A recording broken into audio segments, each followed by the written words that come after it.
নড়াইলের লোহাগড়া উপজেলার জয়পুর ইউনিয়নের চাচই ২ নং ওয়ার্ডে ভয়াবহ নদী ভাঙনে হুমকির মুখে পড়েছে স্থানীয় জনজীবন। মাফ করে দেয় আল্লাহ, বড় বড়টা কুম করে বাঁধতে দেয়।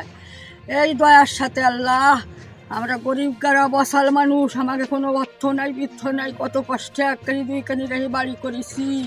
সেই বাড়ি যদি নিয়ে যায় আল্লাহ, আমরা কুমানে দাঁড়াবনি।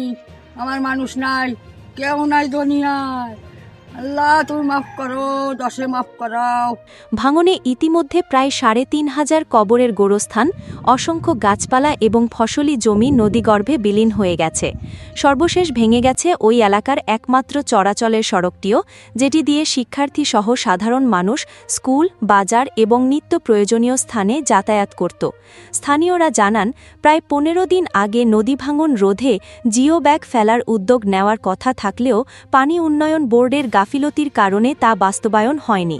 ফলে গত ৩ দিন আগে হঠাৎ করেই সড়কটি ভেঙে পড়ে। তাদের অভিযোগ, ৪ দিন আগেই কার্যকর ব্যবস্থা নিলে আজ এই দুর্দশায় পড়তে হতো না। এর দায়ভার পানি উন্নয়ন বোর্ডকেই নিতে হবে।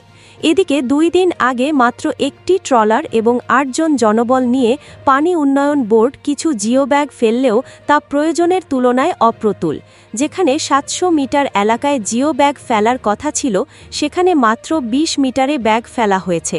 যদিও কাজ চলমান রয়েছে, তবে এলাকাবাসীর দাবি এটি কার্যকর ব্যবস্থা নয়, কারণ সড়ক ইতিমধ্যে নদীগর্ভে বিলীন হয়ে গেছে। নদীর পানি ইতিমধ্যে লোকালয়ে প্রবেশের শঙ্কা তৈরি করেছে। স্থানীয়রা বলছেন, শুধু জিও ব্যাগ নয়, দ্রুত পাথর বা সিমেন্টের ব্লক ফেলা কিংবা টেকসই বেড়িবাঁধ নির্মাণ জরুরি।